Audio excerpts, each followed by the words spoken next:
Listen live now and on demand at omniaudio.africa. Strength starts with smart choices. Add AGT Foods barley and split peas to your diet for essential nutrients that support muscle recovery. Train hard, recover harder. Brought to you by AGT Foods Africa. Good food, good health, good life. Omni Sports Breakfast. Right, Gianni Infantino. Who?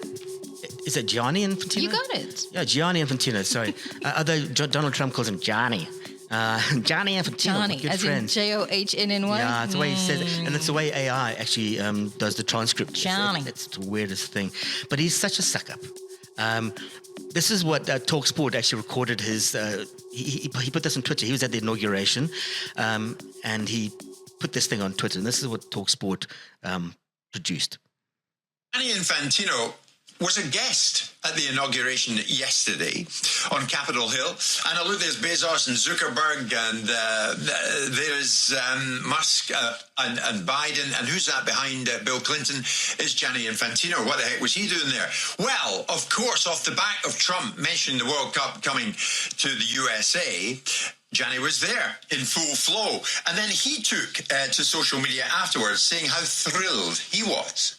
What an incredible honor, what an incredible privilege. At the victory rally, President Donald J. Trump, in his speech, mentioned FIFA, mentioned myself, thanking us, looking forward to the events we are organizing here, of course, the World Cup mostly. Well, this is FIFA at the maximum of its respect, being mentioned by the new President of the United States of America in his victory rally, in his victory speech, is unique, is beautiful. I would like to thank President Trump, with whom I have a great friendship, and to assure him that together we will make not only America great again, but also the entire world, of course, because football or soccer unites the world. Yeah, I mean, it does, but it doesn't. You know, it's a bit of both. I don't get that he thinks he's going to make America great again. Surely that's Donald Trump's job. Although he couldn't make his own family great. Always had several of them. But you know, I'm not a fan of Infantino. I'm definitely not a fan of Trump. I'm going to be doing a deep dive into how much I hate Donald Trump during the Premier Football Show and why he's bad for sport and why sports matters and why sport should be used to basically fight against fascism and dictators and racism and misogyny. And the list is endless. It is endless. It is endless. But right, speaking of respect, you have a guest that has got a lot of respect. I do. He actually may not speak for him. I was about to say he's not a Trump supporter. Far Post editor Mthokozisi Dube now joins us. Mtho, thank you for spending time with us this morning. Good morning, Romy, and good morning to the listeners. I mean, we just played a clip there. Trump is in office officially. Do you think good for sport or not? Not for sport. Quite interesting. I mean, that the Club World Cup, Mamelodi Suundowns are going to the US for the Club World Cup in June. And next year we're in the US for the World Cup. So I think Trump will have to show us that he has good intentions about sport. I'm looking forward to Kevin's show there because he has a long list. It's not so long. It's 5 days now until the draw for AFCON taking place in Morocco. That is 1900 local time. Let's take a look at South Africa, Mtho. Who do we not want to be with in a group? Look, Romy, having followed Bafana early last year at the AFCON, I think we can take on anyone. We faced Morocco, who've previously reached the semi-final of the World Cup. We faced Nigeria, and we could have won that game. So I think, look, we can take on anyone. I think this Bafana team has done very well. They've grown tremendously ever since Hugo Bruce took over, and I think they're solid now. They can definitely beat anyone on the continent. Yeah, I'm also not too worried. I mean, it's a 35th edition. However, I'm pretty much in the same boat as you that bring it, Bafana are ready. Let's talk about one of the big players. I mean, a vice captain in the national team, Bafana, Percy Tau. I thought that he would have left his club when Pizzo left. Now at Qatar SC. What do you make of this move? And also in terms of the figures, I mean, and media saying from 1.9 to 16.8 million.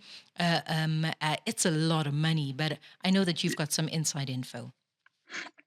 Yeah, look, look, I didn't think he would last that long after Coach Pizzo left Al Ahly, but I think Percy has shown that he's very strong.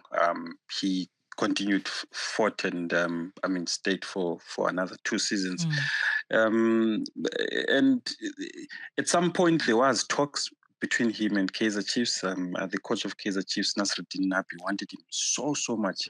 Spoke to him, basically sold the project, but they couldn't agree on the finances. I think the move to Qatar makes a lot of sense from a financial point of view. Right. Also looking at Percy's age now, I think he's actually heading towards the end of his career, and I think it's the right time to move to a country like Qatar, make money, and also just enjoy football.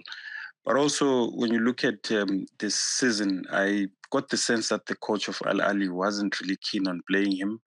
He didn't really give him a lot of game time, not too many stats. We saw him recently coming to South Africa for when they played Orlando Pirates, came off the bench in the last few minutes of the game. So I think his game time was limited this season, and it makes sense for him to move elsewhere, be able to play football, but also still make a lot of money. Coach Hugo Bruce has made it clear to him that, listen, no football, no Bafana. So he obviously needs to go there and play and reclaim his spot in Bafana. And we saw him play his first game against Al Nasser, unfortunately ending in a loss. So he'll be hoping to get a bit more game time and reclaim his place in Bafana ahead of the World Cup qualifiers in March. What would you say Percy Tau's legacy will be? Obviously, now this is his sort of semi-retirement phase in Qatar. But what for you is Percy Tau's legacy? I asked Romy this the other day. What would you associate Percy Tau's career with? Bafana or Al Ahly or Belgium? Look, I think for me it would be Al Ahly, and because of the number of trophies that he won. I was counting the number of trophies. Percy won 12 trophies with Al Ahly. Wow. More than any other South African player. I think in his generation, he would be the most successful South African player. He's won 3 CAF Champions League titles, one of them with Suundowns and 2 with Al Ahly. So I think that's massive. He's made more appearances at the FIFA Club World Cup than any other South African footballer. So for me, I think I'd say it's Al Ahly. He's the most successful South African player of his generation. Back here at home, obviously, end of Jan is nigh. It's around the corner. There's going to be, or is there going to be a lot of moving and shaking with players crossing the floor? I mean, one of those is Osman Apollos that made the media as well. Will he be moving? And is Chiefs his new home? And if so, who else is, moving and shaking? Yeah, look, not too much activity in this transfer window. We've not seen too many movements, but. Also in Napolis, Kaizer Chiefs made a new offer to Polokwane City. They sent the offer, but there was no response from Polokwane City, sending a message that they're not interested in letting go of him. They've made it clear that they want to try and finish in the top 3 and be able to play in the CAF Confederation Cup. I think maybe they're inspired by Stellenbosch, who've made it into the last 8 of the CAF Confederation Cup. So they want to keep their best players, Oswin being one of them. But we do know that Oswin is very much keen on a move to Kaizer Chiefs. Unfortunately, it's not going to happen. And then Kaizer Chiefs yesterday completed the signing of a Congolese winger, Lilepo Claude Maccabi, formerly with Al Hilal and AS Vita. He was playing in France in the third tier. Very, very good player. Quick, very strong player. I think he's going to help them a lot. They've also signed Tashrik Morris from SuperSport United. Nice. I think, and I say a lot of people have written him off before he goes to Chiefs, but I do know that the coach of Kaizer Chiefs has been following him since they played against Kaizer Chiefs. That's SuperSport.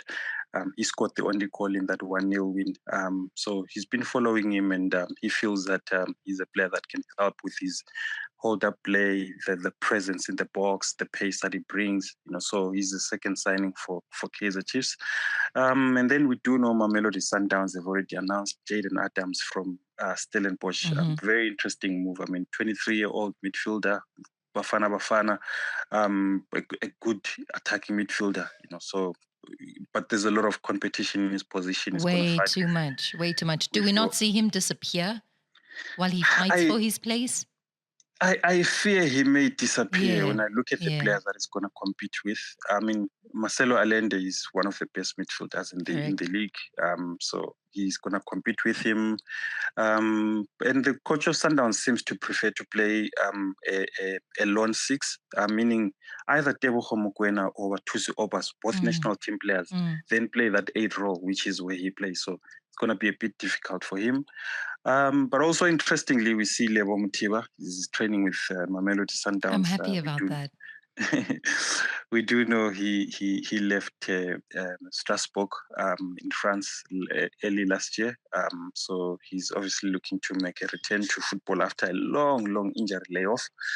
So he's there as well. And then Marumo Gallants have signed Junior Dion from Amazulu on loan. They've signed Junior Zindonga. He's a Zimbabwean player who was playing in Swaziland. So they've announced those 2 signings. So other than that, there's not been too many movements. Nothing too hectic. No one's running last minute to the PSL. It doesn't seem like that. Like the good old days, Mtho. But thank you for your time. And we'll definitely check in again, especially once that gavel drops on the transfer window and we get to chat to Mtho, editor at Far Post, on that moving and shaking, and just to get more in on African footballers and African football in the state that we find ourselves in. Yeah, it's a good state. So I've just checked. Sundowns are going to be paid $50 million just to take part in that Club World Cup. That's 905 million rand. I know they need a communications director. I think I'm going to raise my hand. Club World Cup, June sounds amazing. I can do all my reports from there. I'm not thrilled about the Jayden Amdams move. Not in the least. I'm not. I always feel, like he says, way too much competition. And then, like we said, do you earn the big bucks, but you then, we see very little of you, I'm not, but that's just me. Okay. Till tomorrow. When I'm going to take Mdu's money and use it to make Kev's bets. 10 bucks from Mdu, and you owe me, what is it? 180. Let's just say 200 bucks. You owe me 200 bucks. Where did you get up with 180 from? 280 now. Okay. We'll see you tomorrow. Cheerio. This is Omnisport Africa.